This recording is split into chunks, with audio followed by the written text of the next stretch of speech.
მოგესალმებით ძვირფასო ტელემაყურებლებო, ეს გადაცემა უნდა იცოდე, მე კი მისი წამყვანი თამარ გუნთაიშვილი ვარ.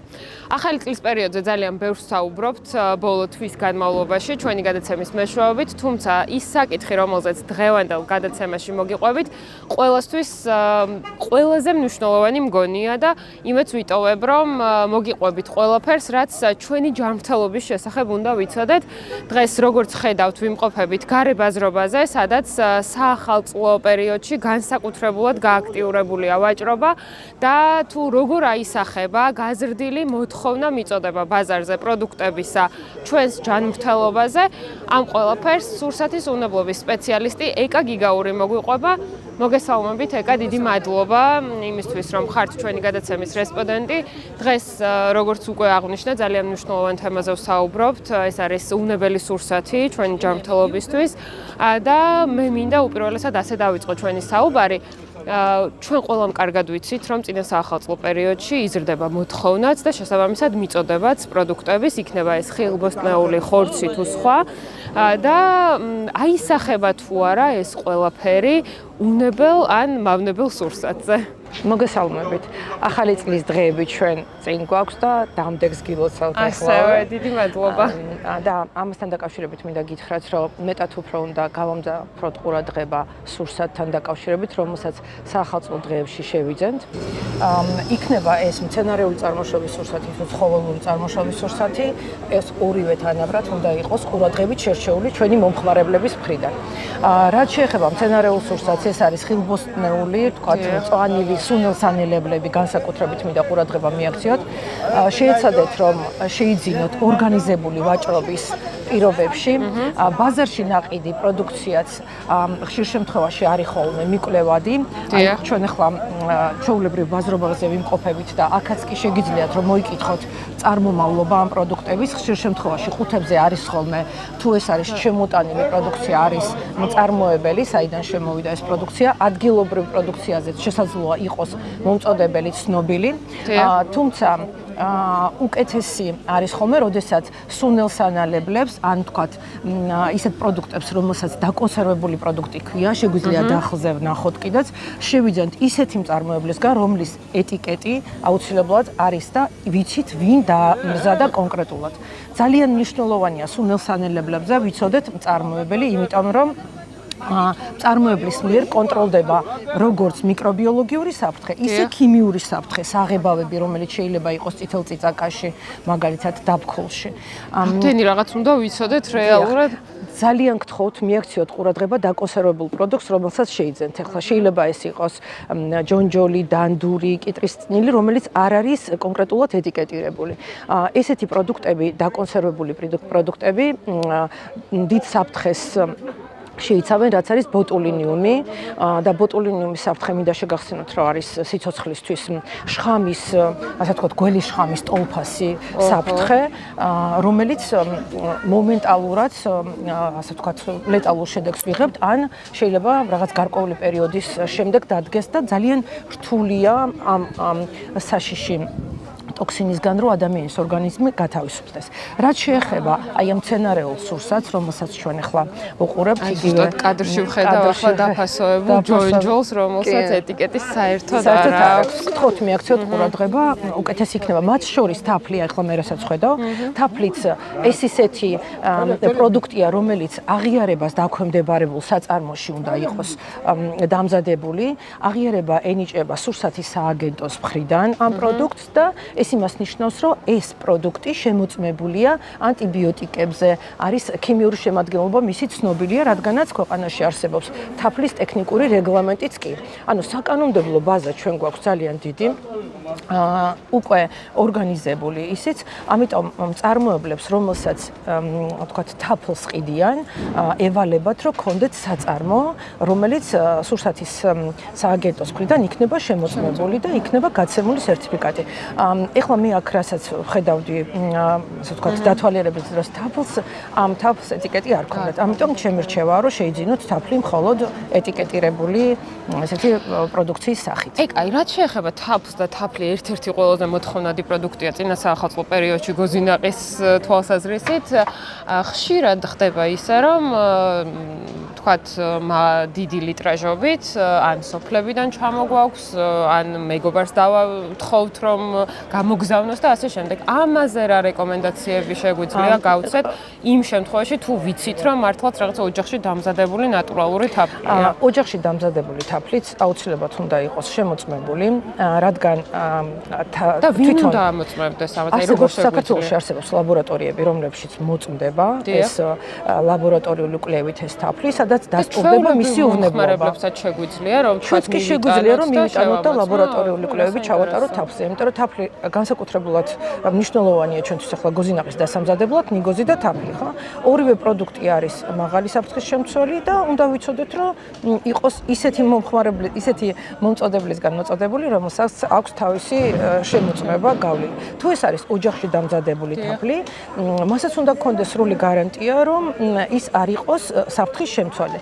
არ არის საუბარი მაღალმთიან რეგიონებში რაღაც დამზადებულ თაფლზე, მაგრამ ნებისმიერ მეფუტკრეს, რომელიც არის რეგისტრირებული, ამის შესახებ ინფორმაცია აქვს და ეს თუ ვინმეს არ აქვს ამის შესახებ ინფორმაცია, უნდა იცოდეს.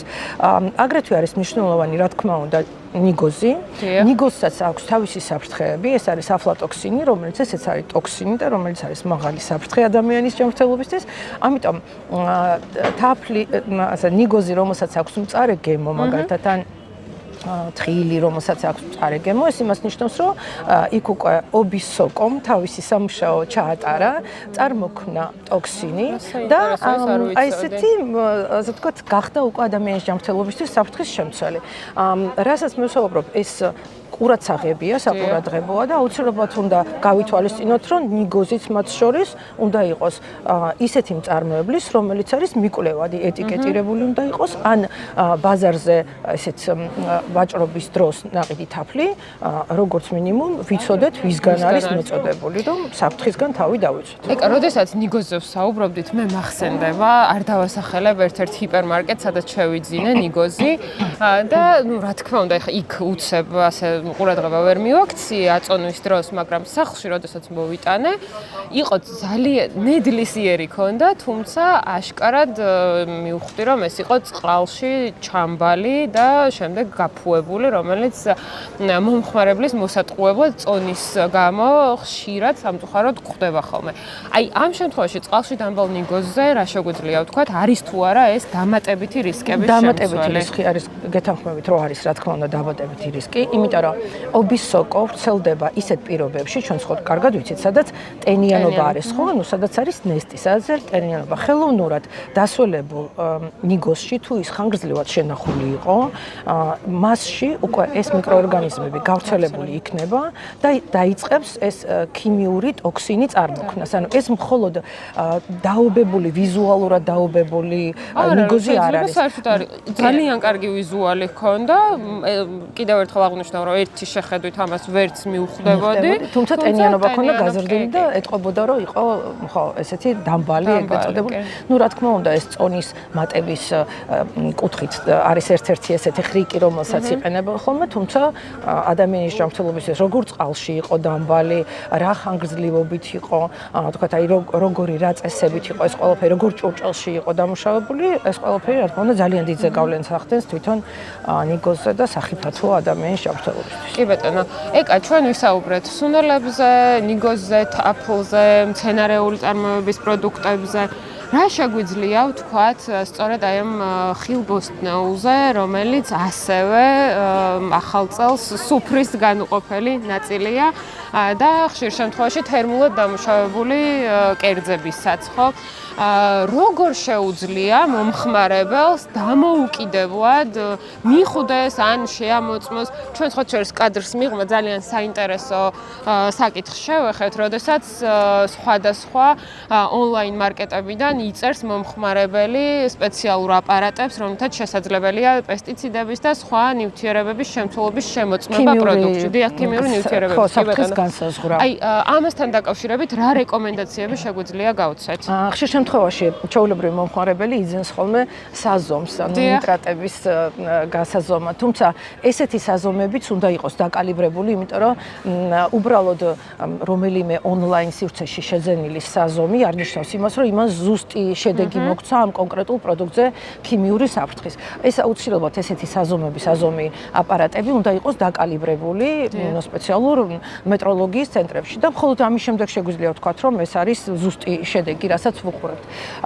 რაც შეეხება თვითონ ამ მცენარეულ სულსაც, რა თქმა უნდა, ჩემი კიდევ ერთხელ რეკომენდაციაა, რომ იყოს შეძენილი ისეთი ოპერატორისგან, ანუ ისეთ მარკეტში, რომელიც არის ცნობილი მისამართით, ესეთი მარკეტები, ესეთი კომპანიები იძენენ სურსათს ისიც რომ მიკვლევადი იყოს ესეთი მწარმოებლისგან და მიკვლევად მწარმოებელს სურსათის სააგენტოს მხრიდან აქვს თავისი გაწერილი გეგმა შემოწმების. ამიტომ სურსათის სააგენტოს ინსპექტორები მიდიან თავისი გეგმის მიხედვით ამ ობიექტებზე და ამოწმებენ, თქვათ, ჰასპის პრინციპებზე დაფუძნებულ სისტემის მათთან, ასე ვთქვათ, მუშაობის პრინციპებს. ამიტომ ჩვენ უფრო მეტად, ასე ვთქვათ, დიდი სანდოობა გვაქვს ხოლმე ისეთი მწარმოებლის და ისეთი ობიექტის მხრიდან, რომელიც კონტროლდება. საახალწლო პერიოდში ხა სურსათის სააგენტოს აქვს განსაკუთრებული მობილიზაცია, რომ შეამოწმოს არა მარტო აი ესეთი ბაზრობის სივრცეები, არა მარტო მაღაზიები, არამედ სარესტორნო სივრცეები, სადაც საახალწლოდ ვინმეს მოუნდება სტუმრობა და იქ აღნიშნვა ახალი წლის და ცდილობენ რომ მოიცვან მთელი საქართველოს მასშტაბით ესეთი შემოწმება გააკეთოთ სრულიად ყველა, ანუ სრული მობილიზაცია არის ახლა სურსათის სააგენტოში. ამიტომ რა თქმა უნდა, ისეთი ობიექტები, რომელიც არის რეგისტრირებული, ჩვენთვის მეტად დიდ სანდოობას წარმოადგენს, რადგანაც ისინი კონტროლდებიან და ხშირ შემთხვევაში ჯარიმდებიან კიდეც, რომ ასე ვთქვათ, თუ რამე შეუსაბამობა იქნა აღმოჩენილი. ეკა, ძალიან კარგ საკითხს შეეხეთ, კონტროლი. რამდენად შესაძლებელია და რეალურად ძალუძს სურსათის უმნებლობის სააგენტოს სრულად აკონტროლოს ბაზარი? ჩვენ რო გადავხედოთ სხვა ქვეყნების ანალოგიურ სისტემას შემოწმების, შეიძლება ითქვას, რომ სრულ პასუხისმგებლობას პროდუქტის დამზადებაზე, რეალიზაციაზე მაინც იღებს თავის თავზე ის ბიზნეს ოპერატორი, რომელიც ამ საქმიანობით არის დაკავებული. ამიტომ და უშუალოდ წარმოებაზე რა თქმა უნდა, ან რეალიზაციაზე ამ შემთხვევაშიც, მაგრამ ამ კონკრეტულ შემთხვევაში ხა ჩვენ სადაც ვდგავართ, ყველა ეს ადამიანი, ვინც დაკავებულია ვაჭრობით, უნდა იყოს თვითონ ეკონომიკური საქმიანობით ბიზნეს ოპერატორი, რომელიც სურსათის რეალიზაციით არის დაკავებული, მაგრამ მე ვფიქრობ, რომ ესენი არიან ოფიციალურად და მხოლოდ ამ შემთხვევაში აქვს სურსათის სააგენტოს ინსპექტორს უფლება, რომ შეამოწმოს ამ შემთხვევაში ესეთი ობიექტი. თუმცა ეს არ უშლის ხელს სურსათის სააგენტოს, რომ შემოწმება მაინც განხორციელდეს. ეხლა აქ განსაკუთრებით არის ლაპარაკი ცხოველური წარმოშობის სურსათზე. ცხოველური წარმოშობის სურსათზე ყველა არის უკვე რეგისტრირებული, მცენარეულზე ნაკლებად, მაგრამ ცხოველურზე, სადაც რისკი უფრო მაღალია, წესით უნდა იყოს რეგისტრირებული, მათ ყველას უნდა ქონდეთ დანერგილი ჰასპის სისტემა ბაზარშიც, რა თქმა უნდა, იმიტომ რომ ჩვენ ახლა ვიმყოფებით ოფიციალური ბაზრის ტერიტორიაზე, უნდა ქონდეთ დარეგისტრირებული ჰასპის სისტემა, რაც იმას გულისხმობს, რომ ცხოველური წარმოშობის შემოტანის დროს, მაგალითად ხორცის სანიტარული ნორმები უნდა იყოს დაცული, ამ რეალიზატორმა უნდა გაზომოს ტემპერატურა შემოსვლის დროს იმ სურსათის, რომლის რეალიზაციასაც ახდენს, შენახვის და რეალიზაციის თავად დროს უნდა ქონდეს ტემპერატურის რეჟიმები დაცული, ეს არის ტემპერატურა არაუმეტეს 6 გრადუსისა, პლუს 6 გრადუსისა და უნდა იცოდეს, რომ უნდა დაიცვას ვადები და მიიღოს ეს ცხოველური წარმოშობის სურსათი მხოლოდ რეგისტრირებული ბიზნეს ოპერატორისგან სასაკლაოდან, სადაც ექნებათ ფორმა ნომერი 2.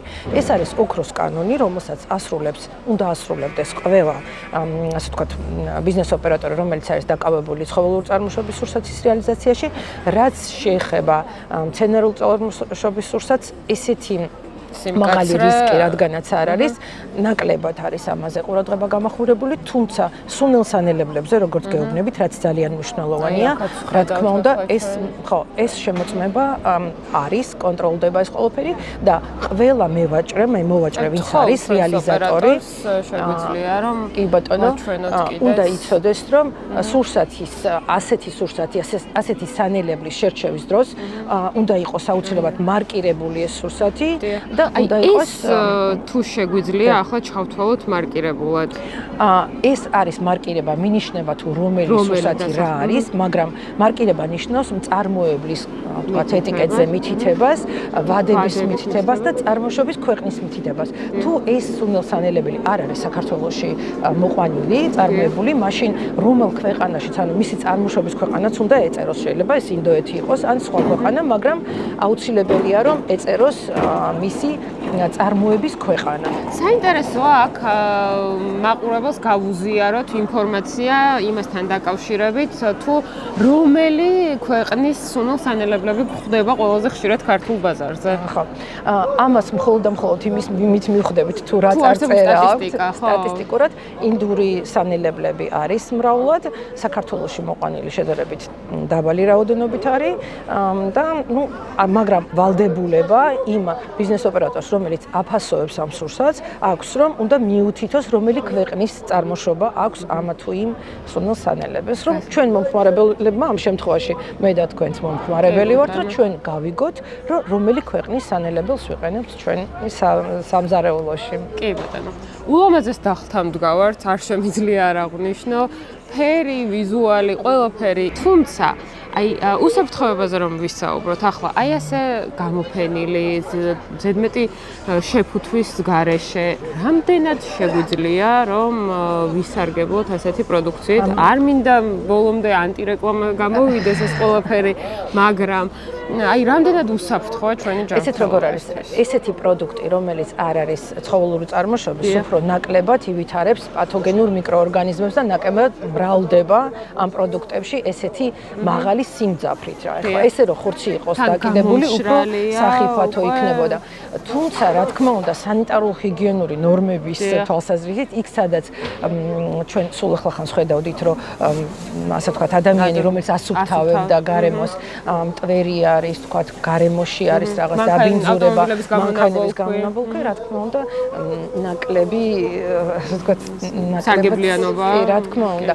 თუმცა ჩვენ თუ ამ ასეთ სურსათს დამატებით დავამუშავებთ, ან ცეცხლის ალზე მოვატარებთ ამას, რა თქმა უნდა, არავინ არ ვაკეთებთ ხოლმე ამ შემთხვევაში ესეთი მშრალი პროდუქტები. პური თუ დავარდებოდა ხოლმე, მაშინ იცოდნენ ძირითადად ასე ცეცხლის ალზე შემოტარება. არც მე არ მინდა წინა საახალწლოდ რომ ანტირეკლამაში რამე ჩამეთვალოს, თუმცა ჩემი ვალია რომ ვთქვა, რომ იმ პირობებში, როგორშიც ჩვენ ახლა ვხედავთ ინახება ესეთი სურსათი, უკეთესი იქნებოდა რომ ინახებოდეს უფრო დაცულად, შეფუთულ მდგომარეობაში, რომ უბრალოდ თუნდაც პოლიეთილენის პარკი რომ ქონდეს გადაფარებული. პირდაპირ გამოსაყენებლად იყოს ასე ვთქვათ ვარგისი, ვიდრე ვთქვათ ჩვენ ამ სახლში კიდე დამატებით სანიტარული პირობების ასე ვთქვათ გაუმჯობესებაზე ვიზრუნებდით. კი ბატონო. ეკა, ახლა უკვე ჩვენი საუბარი დასასრულს მიუახლოვდა და სანამ დავასრულებთ, მინდა აუცილებლად ვისაუბროთ ყველზე. ხორცს პროდუქტებზეც კიდევ ერთხელ გავამახვილოთ ყურადღება თევზზეც მათ შორის, იმიტომ რომ ჩვენ ვნახეთ ყველის თევზის დახლები, სადაც არც თუ ისე კარგად არის დაცული შენახვის პირობები და აი ამაზე გავამახვილოთ ყურადღება. კი ბატონო, გეთანხმებით, დავათვალიერეთ ფაქტობრივად მთელი ბაზარი, შევამჩნიეთ როგორ მდგომარეობაში იყო შენახული სხვადასხვა სასურსათო პროდუქტი, კიდევ ერთხელ გავამახვილებ ყურადღებას თაფლზე, ვიყიდოთ მხოლოდ ეტიკეტირებული თაფლი მინდა გირჩიოთ, ნიგოზზე, რადგანაც გოზინაყის ასე ვთქვათ პერიოდი მოგდის, ნიგოზზე, რომელიც იქნება მშრალი, რომელსაც ვიზუალურად არ იქნება დაბინძურების წყარო და არ იქნება ობის სოკოთი დაავადებული, გემოზე მწარე არ ვიყიდოთ ნიგოზი. რაც შეეხება ყველს, ყველი შევიძინოთ დახლზე, რომელიც არის დახურული, ზევიდან დადებული, ასე ვთქვათ, არა ტემპერატურული პირობების დაუცველად დადებული ყველი არ შევიძინოთ. ფაქტი იყო საუბრისას კადრს მიღმა აღვნიშნეთ, რომ ახლა ნეტა 6 გრადუსი თუ არის გარეთ, ანუ მინიმალური ტემპერატურა არის. ტემპერატურა იმიტომ რომ 6 გრადუსზე მეტი მალფუჭებად პროდუქტებზე არ არის დაშვებული, ანუ 6 გრადუსი უნდა იყოს ტემპერატურა, რასაც არ უნდა გადავაჯავოთ. 6 გრადუსი და ამ შემთხვევაში არ ითვლება დარღვევა და აღნიშნული პროდუქტები, რომელიც დახლზე იყო წარმოდგენილი, არ ღვევს სურსათის უნებლობის ამ კონკრეტულ კრიტერიუმს, ამ პრინციპს, თუმცა სანიტარულ-ჰიგიენური კუთხით უნდა იყოს სამაცივრო დახლში ეს ყველაფერი შენახული, რაც შეეხება თევზს, ჩვენ დავინახეთ ისეთი თევზი, რომელიც წყალში იყო და მოთავსებული და არ იყო სიცოცხლის უნარიანობა უკვე შენარჩუნებული არ ქონდა. თუ ეს არის ცოცხალი თევზი, ის უნდა ავლენდეს სიცოცხლის, ასე ვთქვათ, ნიშნებს. სხვა შემთხვევაში ის უნდა ინახებოდეს ყინულზე და ისიც დაბალ ტემპერატურაზე, რა თქმა უნდა. რაც შეეხება ხორცს, ვთქვათ, დამზადებულ ხორცის პროდუქტებს, რომელსაც ქვია, ვთქვათ, ეგრეთ წოდებული სალა დამარილებული, ხო?